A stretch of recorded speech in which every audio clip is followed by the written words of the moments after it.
I'm Andy Hazzard of Hazzard Free Farm and Hazzard Free Farm Grains and Beans. I was born in Seward, Illinois, and grew up on a farm there. Went away from farming for a while when I was younger and did many other things, all affiliated with nature, but came back into farming in my early 30s. And here we are. I started out in vegetable production and recently moved into small grains and beans. My family is all conventional farmers, and it's been really interesting the way things are changing in America with how we consume our food. And it's given our family an opportunity to diversify our operations so that we can keep our farm for the long term and make it so that we can offer the farm to the nieces and nephews and grandchildren, because the way farming is now, it takes thousands and thousands of acres to support multiple family farm, and so we're working to change that.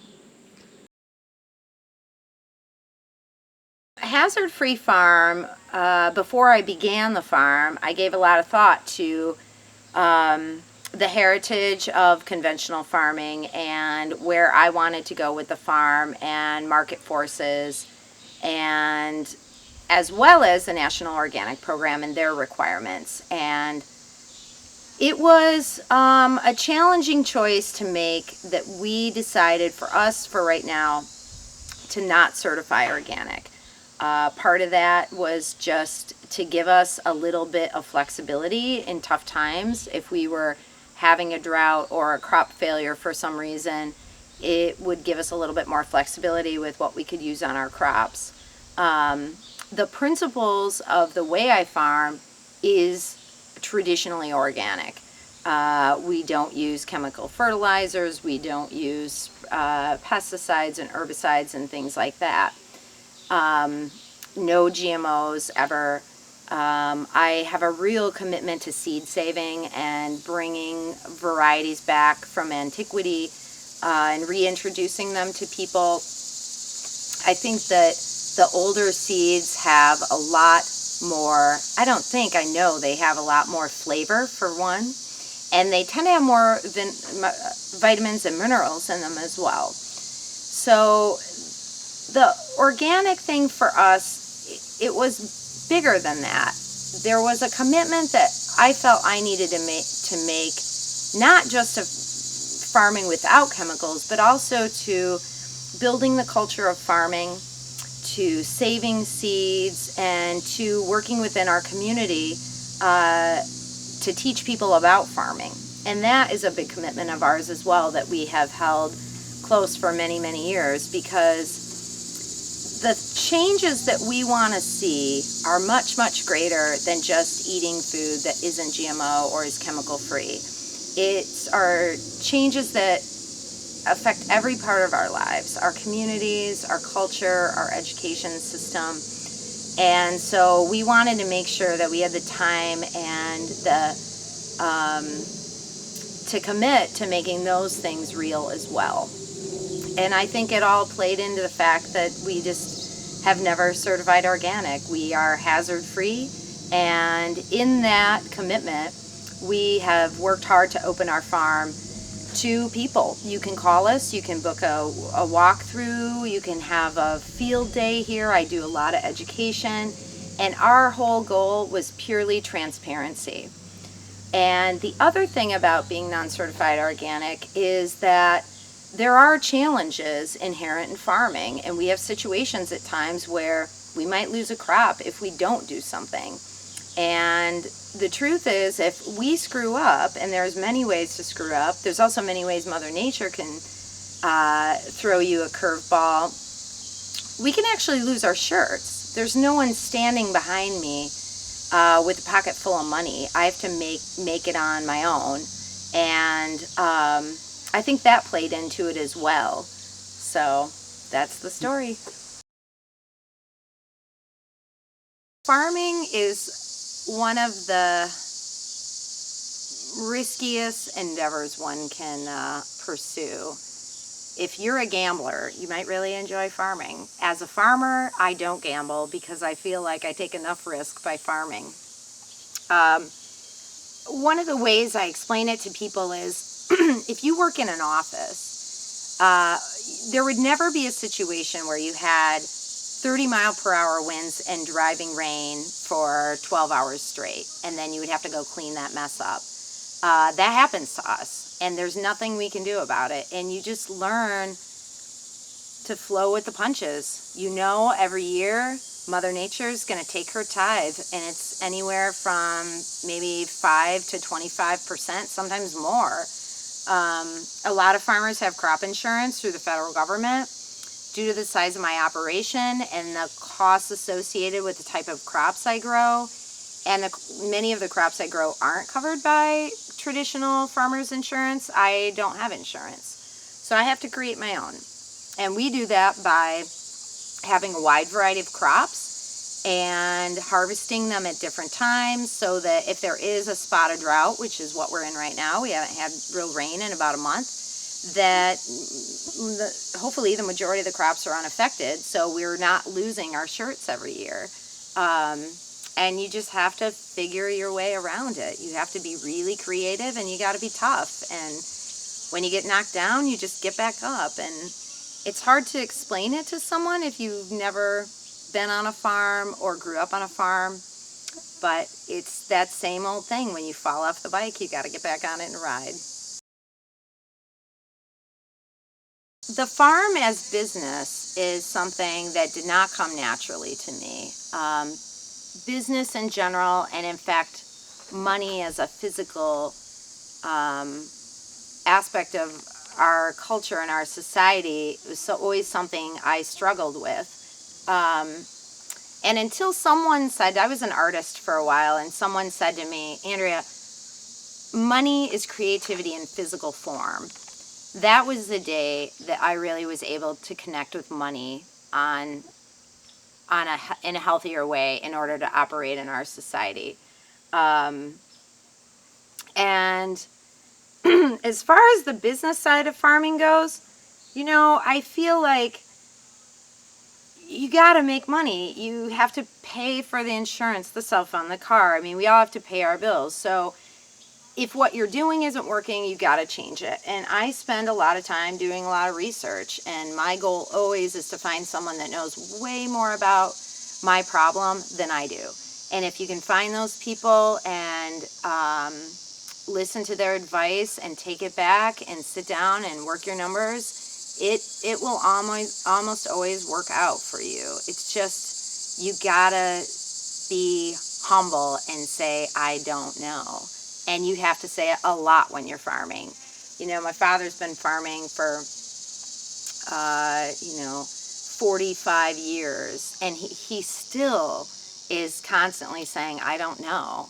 And we are constantly trying something new. It's just endless.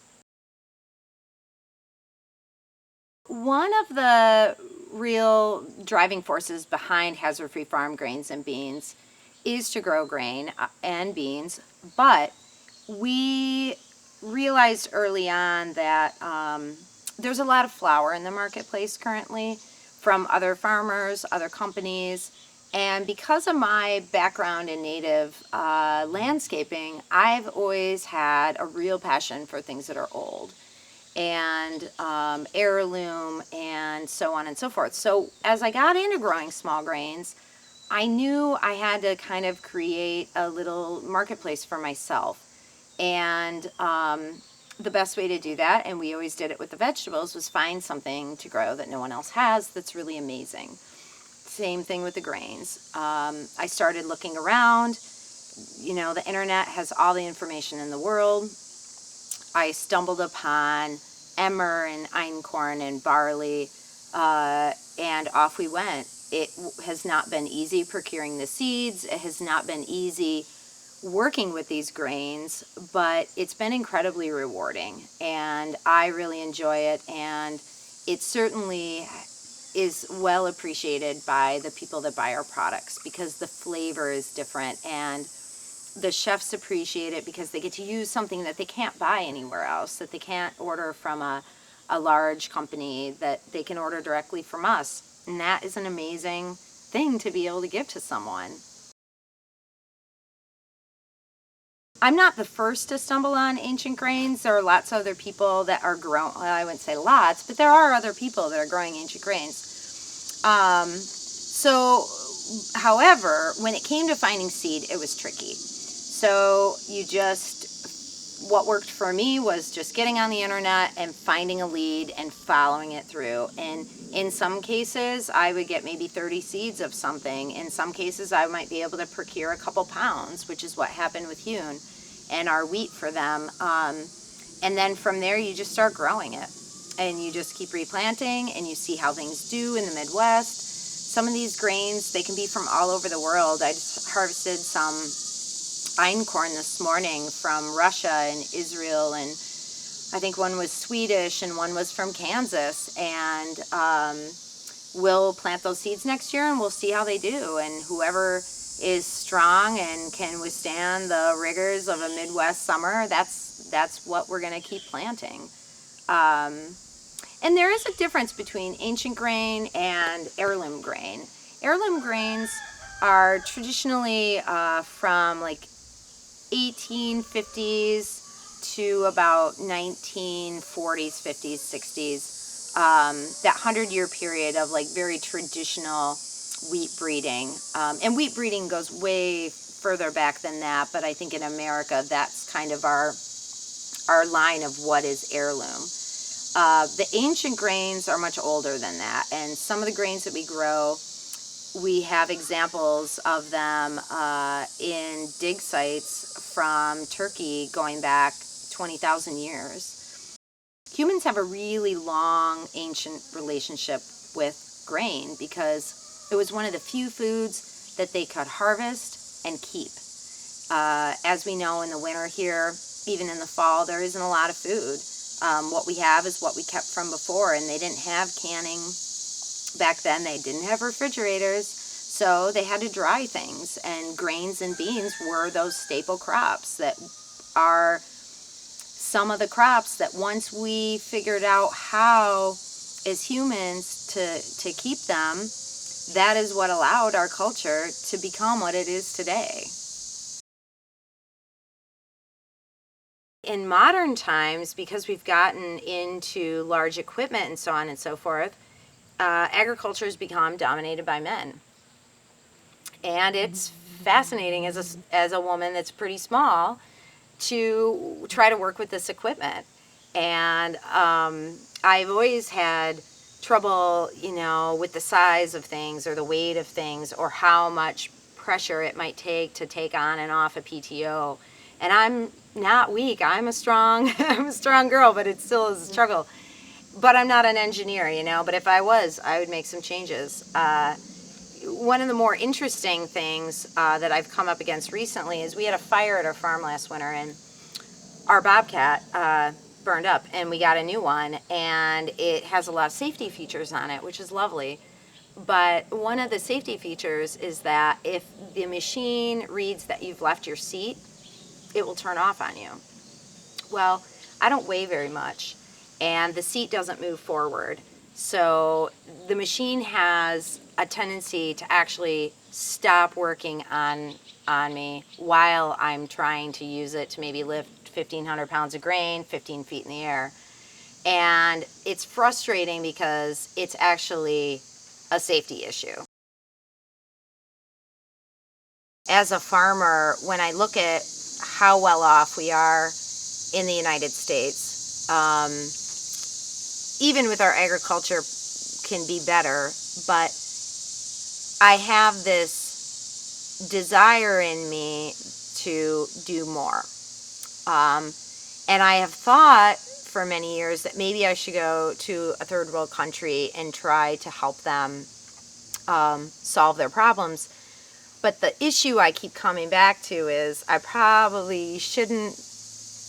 you should probably fix your problems at home first before you go running off to try to help someone else, at least for me. So in my future, I hope that as a family, we can get this farm where we want it to be so that it can give to the next generation, all of my nieces and nephews and their children. Like, we want to build something truly sustainable and lasting. And maybe in a few years, when I solve this problem, I would like to go do work in other countries, and take the time to be the observer.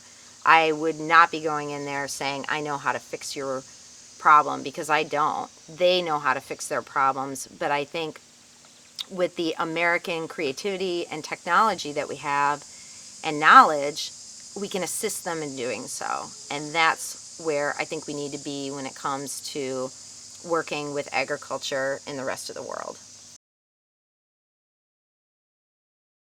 I have a lot of goals for the farm. I think it's important to have multiple avenues for where you want to go, because you never know which way the wind is going to blow. And as we all know, in agriculture, things change, and they can change very quickly. The marketplace for local is changing so fast. It's growing so fast. It's evolving so fast. There's, vertical integration, and farms are getting bigger, and small farms are becoming large corporate farms. And for me, it's not necessarily about making our farm bigger. It's about making it more flexible. It's about making it more sustainable and more stable. And I am not one of those people that is like, I want more land, I want more land, I want more land.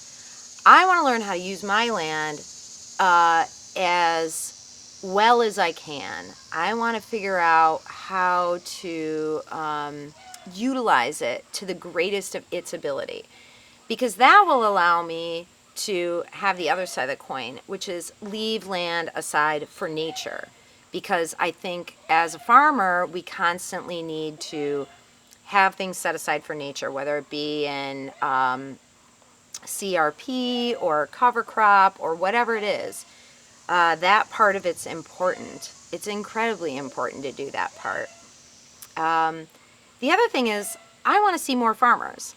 So if I want to see more farmers, that means that I should have less land, and we should all have less land and more farmers. And that's really what I want to see. I want to see the fabric and the tapestry of the rural community come back and thrive. And we are coming back, but I wouldn't say that we're thriving. And the only way for that to happen is for there to be more small farms. So there you have it. When it comes to growing organically or sustainably or biodynamically, there is a lot of costs in our conventional agriculture system that are unaccounted for, whether it be air quality, water quality, soil issues, human labor issues, and the quality of labor of people that harvest those crops. All those things are unaccounted for and need to be taken into account.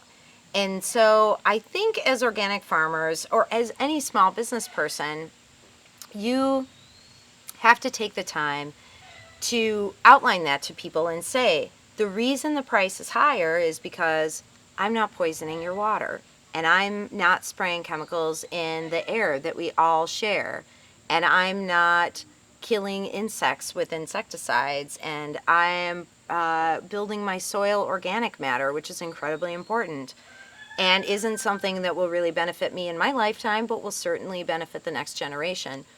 All those things go into that price. The reason it's expensive is it's because it's a real number. It's like gas in Europe and gas in America. I mean, gas in America is underwritten by the taxpayer. That's the truth. We're paying for it in our taxes. That's why it's cheap. And many of those small farms and organic farmers that direct market their crops don't have price support from the federal government. I don't get price support. I don't sign up for those programs. So what you're paying when you buy my product is the real price. That's the difference. And so when you see that price, that really cheap price at the grocery store, you just have to remember there are other ways you're paying for it.